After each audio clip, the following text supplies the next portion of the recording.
Hello, parent possible family. Summer is here, school is out, routines are different, and many children suddenly have much more free time.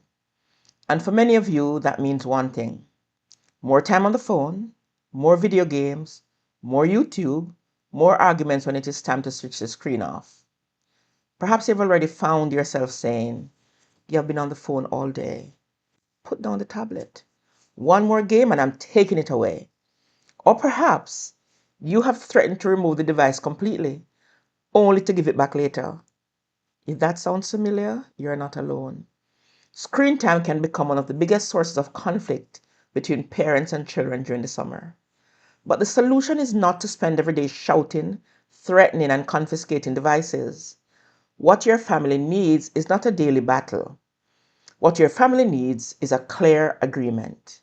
And before we go any further, save this video so you can return to these steps when you are ready to create your own family agreement.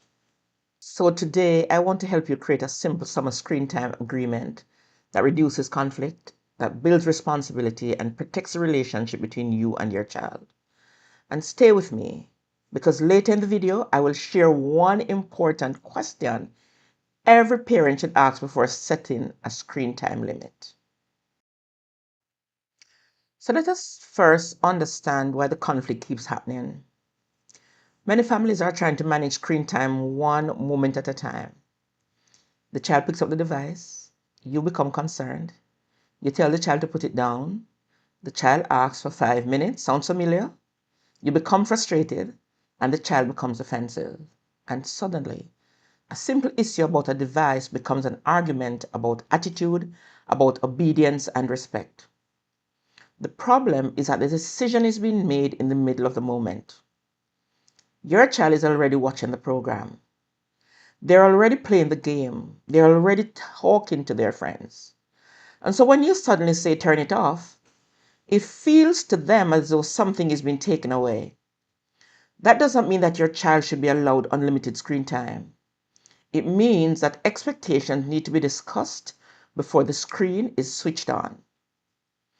Purposeful parenting begins in the pause. And so instead of waiting for the conflict, pause and create the plan together. Now let us begin with the first step.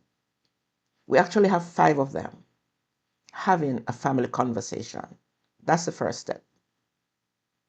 And do not start the conversation by announcing a list of rules. Start by asking questions.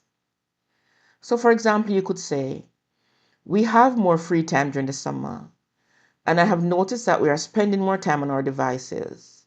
How do you think it is affecting our family?" Allow your child or children to speak. They may tell you that screen time helps them to relax. They may say that gaming is how they connect with their friends. Or they may admit that they sometimes stay online longer than they intended. You and I do it too. Listen without immediately correcting them. This goal is not to make the screen the enemy. Remember that screens can be used for learning, creativity, communication, and entertainment. The real concern here is whether screen time use is beginning to crowd out sleep, movement, responsibility, relationships, and other meaningful family experiences. The conversation, therefore, should not be about punishment. It should be about balance. I want to repeat that for you. The conversation should therefore be about balance and not about punishment. So that's step 1. Step 2, decide what must happen before they are allowed screen time. And rather than focusing only on the number of hours, identify the important parts of the day that should not be replaced by screens. Your family agreement might say that before recreational screen time, each child should, for example, get dressed and prepare for the day, complete an age-appropriate household responsibility, spend some time reading, learning, or practicing a skill, participate in some kind of physical activity. Maybe you go to walk in the morning as a family, and complete any agreed summer assignment.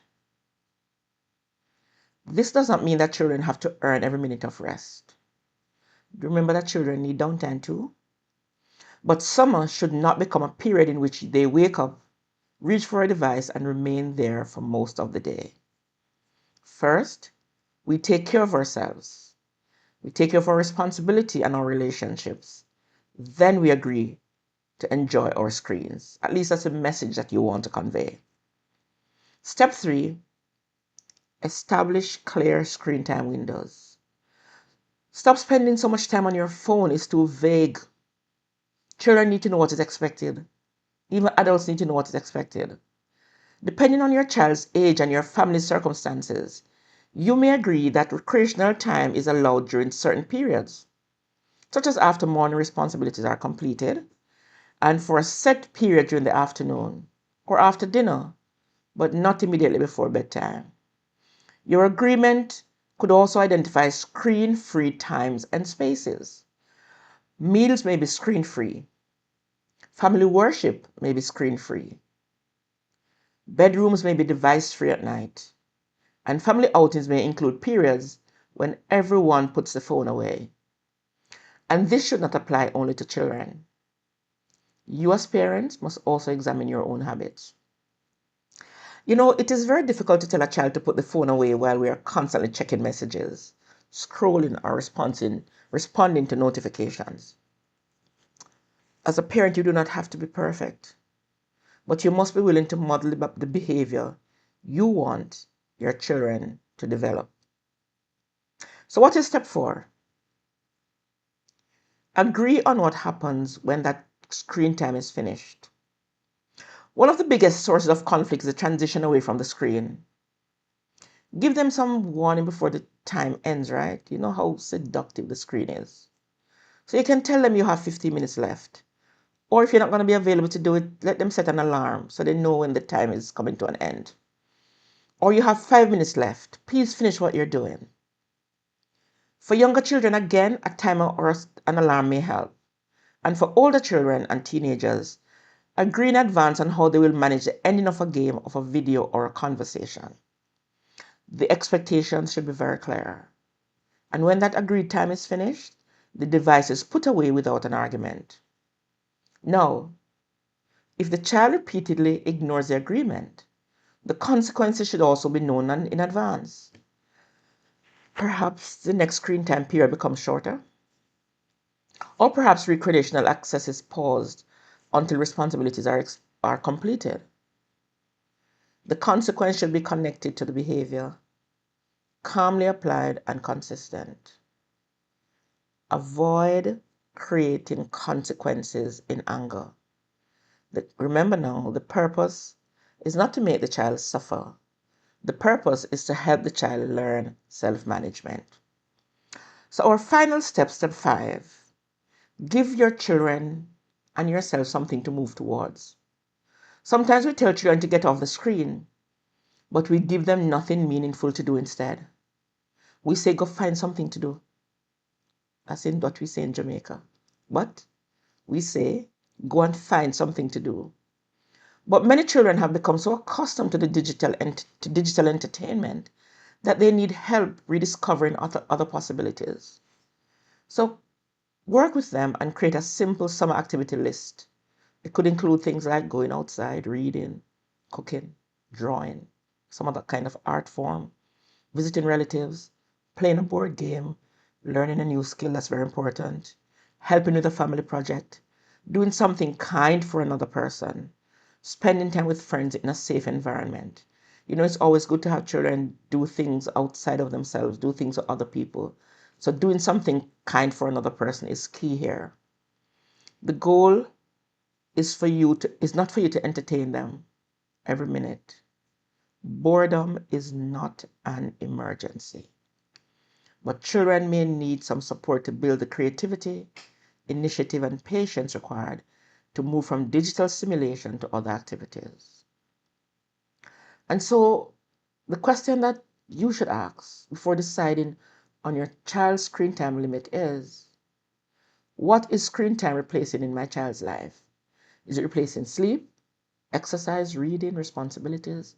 Is it replacing face-to-face relationships, family worship, or creative play? Or is your child using screens for a reasonable period while still living a balanced and healthy life. The number of hours matter, but the impact matters even more. Two children may spend the same amount of time on a device and experience very different effects. So look at the whole child and look at the individual child. Look at your child. So how do we move forward? Start by creating the agreement together. It does not need to be complicated.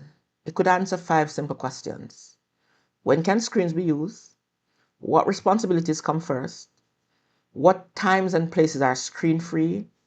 How will children be warned when time is ending? And what will happen if the agreement is repeatedly ignored? Write it down. Let everyone contribute. Maybe you have some other areas that I haven't covered here that you'd like to share in the chat so that every parent gets an opportunity to be comprehensive in that agreement. I want to suggest that as a parent, you should also identify one screen habit that you're willing to improve. Let them know that you're working along with them on this. Then place the agreement somewhere visible and review it after perhaps the first week. Do not be afraid to adjust it together. A family agreement is not a sign that children are in charge. Parents still provide leadership and establish healthy boundaries. That's you. That continues to be your job. But involving them in the process helps them understand the reasons behind the limits and gives them an opportunity to practice responsibility. My parent possible family, the goal is not to raise children who obey screen time limits only because we are standing over them. The goal is to help them gradually develop the ability to manage their own time, their own choices, and their own habits. And this will not happen through constant threats. It happens through conversations, clear boundaries, consistent follow-through, and parental example. Your example. And so here's your parent possible challenge for this week. Hold a 15-minute family meeting and create your summer screen time agreement. Keep it simple. Write down the expectations. Let every family member sign it, including you, the adults. We have created a resource for you. Click on the link below and you'll find that resource. It's a parent possible summer screen time agreement. Enjoy. And in the comments, tell me, what is the biggest screen time challenge in your home? Getting children to switch it off? Managing gaming? Social media? Bedtime use? Or setting a good example as an adult? Your response may help another parent realize that they're not alone. And as you go, please share this video with a parent who is tired of fighting the same screen time battle every day. And subscribe to Parent Possible for more practical guidance to help you parent with greater purpose, connection, and confidence. Remember now that the screen is not the enemy. The real goal is to help our children build a life in which screens have a place, but they do not take over the whole space. Until next time, keep believing in what is possible for you, for your child, and for your family.